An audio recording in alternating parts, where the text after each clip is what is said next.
शमीपत्र 5, एक दुर्वा, एक चावल का दाना जो दिल से हृदय से बेलपत्री के वृक्ष के नीचे पार्थिव लिंग का निर्माण कर कर मट्टी का शिवलिंग बनाकर प्रदोष काल में मतलब शाम के समय पर शिवलिंग बनाकर उस पे जल चढ़ाकर जो ये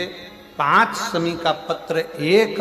दुर्वा और एक चावल का दाना अपनी कामना कर कर जो दुख चल रहा है बाबा से विनय कर कर एक एक पत्ता जब समर्पित कर दे, फिर एक दुर्वा समर्पित कर दे, फिर एक चावल का दाना समर्पित कर दे और बाबा का वहीं पर पुनः विसर्जन कर दे, 3 महीना तो जाने दो, 15 दिन के अंदर वो दुख कटता जरूर है, चाहे कोई भी दुख, किसी भी तरह का दुख क्यों नहीं। एक बेलपत्र के वृक्ष की परिक्रमा करने वाले को हजारों अश्वमेघ यज्ञ का फल प्राप्त हो जाता है, हजारों अश्वमेघ यज्ञ का फल प्राप्त हो जाता है। उसी तरह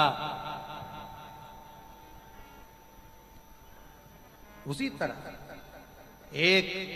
पार्थिव लिंग का निर्माण करने वाले को, मिट्टी का शिवलिंग का निर्माण कर कर पूजन करने वालों को 12 ज्योतिर्लिंग के शिवलिंग के दर्शन का पुण्य फल प्राप्त। बहुत ध्यान लगाकर सुनिएगा।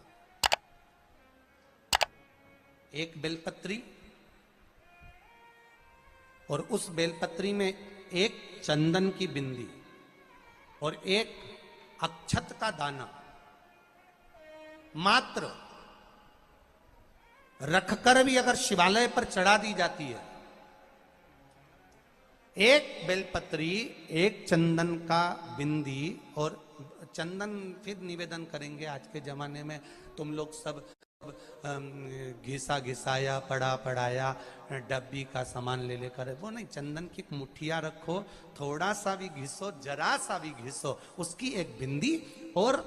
एक चावल का दाना जब हम भगवान देवादिदेव महादेव को समर्पित करते हैं, अपनी कामना कर कर समर्पित करते हैं, तो निश्चितता है, पुराण की कथा कहती है शंकर भगवान उसका फल शीघ्र प्रदान कर देते हैं। भले आपने कुछ करा ना करा, उसका फल तुम्हें मिल जाए। में जाना, लोटा भरकर जल समर्पित करना, और कभी तुम्हारे जीवन में अगर तुमको लग रहा है कि मैं दुखों से पीछा छूट ही नहीं रहा, तब उस जगह पर बेलपत्री के मध्य भाग में पीला चंदन, ये जो पत्ती है और ये 2 पत्ती हैं, ये बड़ी पत्ती और ये बीच की जो 2 पत्ती हैं, इसके बीच में जो डंडी का भाग रहता है, जो बीच में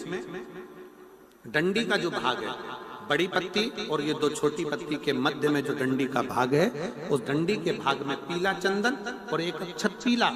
शंकर भगवान को आप अगर प्रदोष काल में समर्पित कर रहे हैं, तो ये निश्चित है कि धीरे धीरे कर कर वो दुख समाप्त होगा, वो दुख कटेगा ही। अंतर्गत वर्णन किया गया शंकर भगवान की आराधना में, शिव की आराधना में, जब तुम्हें लगता है कि तुम्हारा व्यापार नहीं चल रहा, कोई तुम्हें धोखा दे रहा है, लक्ष्मी नहीं आ रही, बहुत चिंता में पड़े हुए हो, बहुत टेंशन में जिंदगी चल रही है, बहुत बीमारियां तुमको घेर ली है और चारों तरफ अंधेरा ही अंधेरा नजर आ रहा है, तुमने विचार करा अब मैं तो मर जाऊं तो अच्छा, मैं सुसाइड कर लूं तो अच्छा, मैं मर जाऊं तो अच्छा, तो मरने से पहले एक काम कर कर देखना, शंकर भगवान की आराधना कर कर देखना, शिव पर एक लोटा जल चढ़ा कर देखना, और ज्यादा चिंता, ज्यादा टेंशन हो तो बेलपत्री के जड़ को घिसकर उसका चंदन बनाकर शंकर को लेपन कर कर उसकी भी आराधना कर कर देखना कि बेल चंदन का फल क्या। बेलपत्र, एक बेल,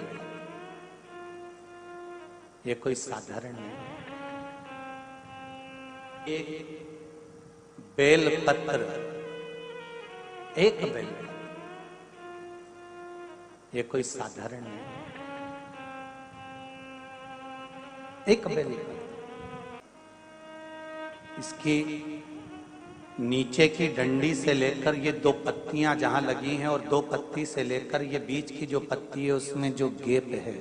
उसमें जो जगह है, दिख रही है आपको, ये 2 पत्ती से लेकर बीच की पत्ती के बीच में जो जगह खाली रहती है, 33 कोटि देवी देवताओं विराजमान रहते हैं इस बीच की जगह में। जब शिव जी को चढ़ाया जाता है तब इस पत्ती के बीच की जगह शंकर के शिवलिंग पर रखा जाता है। तो शिव जी इतने प्रसन्न होते हैं कि मेरी स्तुति करने के लिए ये भक्त 33 कोटि देवताओं को लेकर आया है, मेरी स्तुति करने के लिए। लोग चावल लाए, लोग अंबारियां लाए, धन लाए, दौलत लाए, संपदा लाए, पर एक शंकर का भक्त ऐसा होता है जो एक बेलपत्री के रूप में 33 कोटि देवताओं को, 64 योगिनियों को, आदि शक्तियों को शंकर को समर्पित करता है। कितना सुंदर संवाद है, कितना सुंदर बात कही कि भूल से भी किसी तीर्थ में नहीं गए, कहीं हमने गौदान नहीं करा, कहीं हम किसी तीर्थ में नहीं गए, हमने कहीं गौदान नहीं करा, हमने कहीं ब्राह्मण भोजन नहीं कराया, हम कहीं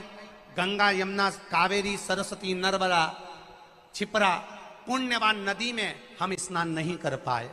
शिव महापुराण की कथा